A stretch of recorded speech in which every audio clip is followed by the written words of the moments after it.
Overlockers are amazing machines and they make your seams look beautiful on the inside, but mine isn't working properly right now, so I need to sit down and have a look at it patiently and see if I have to take it to the technician or something. And in the meantime, I thought to make a video about different ways to make your seams look beautiful or to overlock without the overlocker for all the people who haven't got one.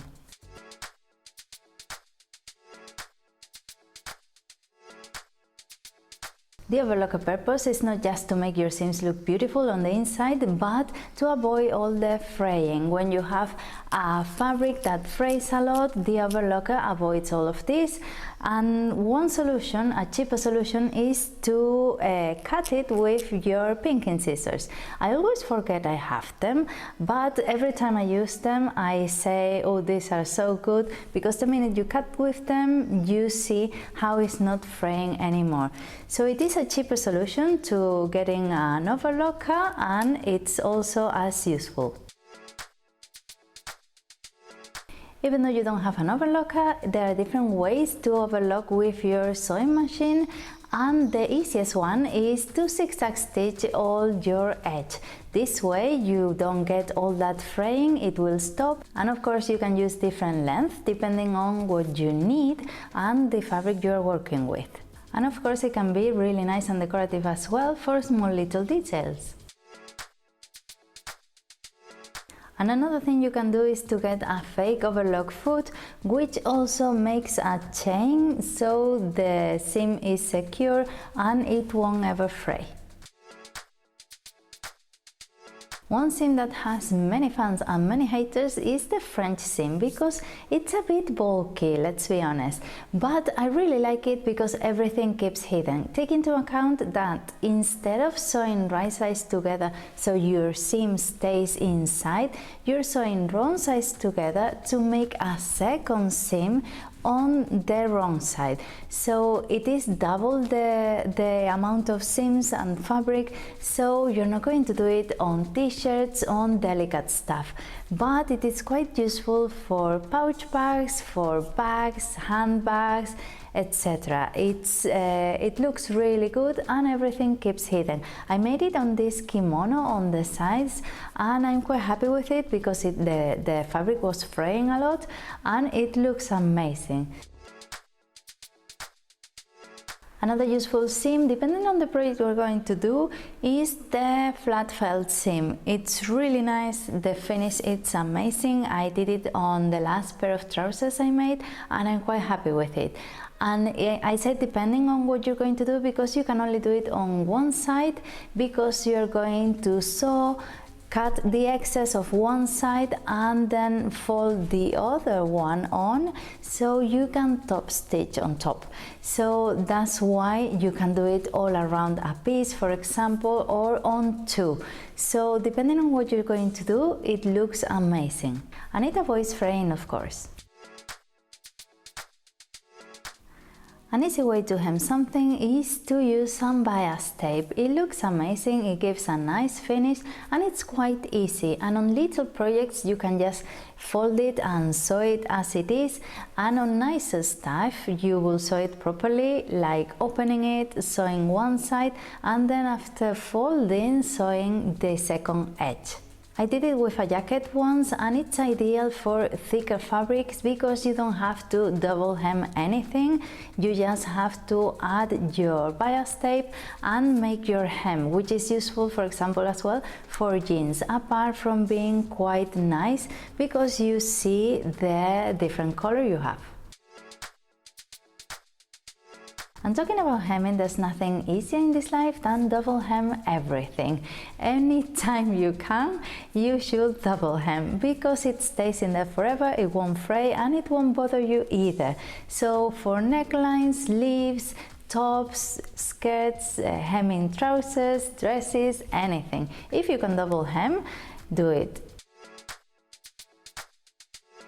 And in case you don't want to double hem anything because your garment is a bit more sophisticated or you want a nicer finish, you can always do some facings. Facings are these pieces of material you sew right sides together to your garment, so then when you push them inside, the finish is without any seam, is seamless, and it's really nice. Of course, you can zigzag stitch the inside, so it's quite secure, and you have to understitch as well, but it looks really nice and amazing without any seams. And one controversial thing you can do that many people has told me not to is to use the selvage edge as a hemline or as a seam, in case you can. I did that with this dress I made with Trini from in a trendy town, and it looks quite good. I tried to, and I did, pattern match the back of the dress, and I didn't want to double hem that, so what I did is that I took the selvage edge as a hem, as a side seam, well, back seam, and it worked fine. I've been told not to do it because it can alter the way the garment moves, because it has a different consistency to the rest of the fabric. But this was just some polyester that it was just the same almost. So I didn't want a whole seam there, and it worked fine. And also you can use it as some decorative stuff.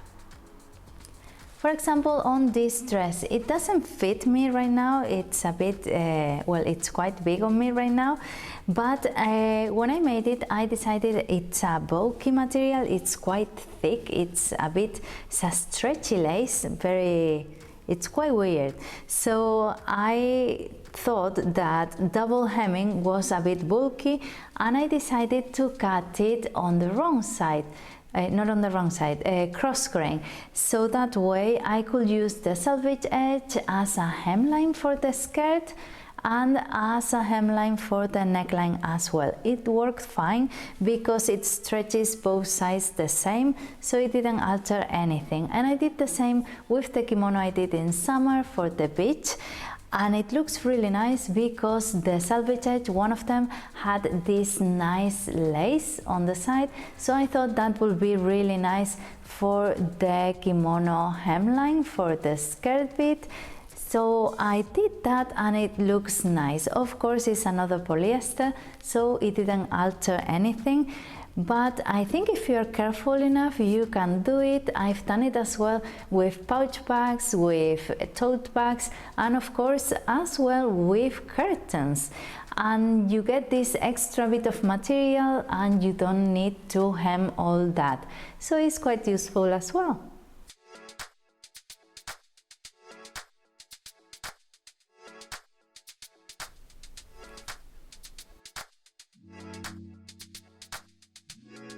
So this is the 9 different things I do when I don't have the overlocker working properly, or I don't want to use it at that point, and to make my seams look nice. But of course, I'm sure you have different and nice and better ideas than mine, so please leave a comment below so we can all learn. And don't forget to give it a like if you enjoy this kind of content, and subscribe if you're new around here.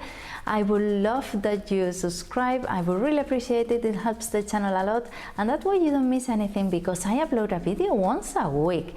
And I leave you 2 other videos from here, 5 seams and 7 hems, so you can have a look and get other ideas about different seams you can make.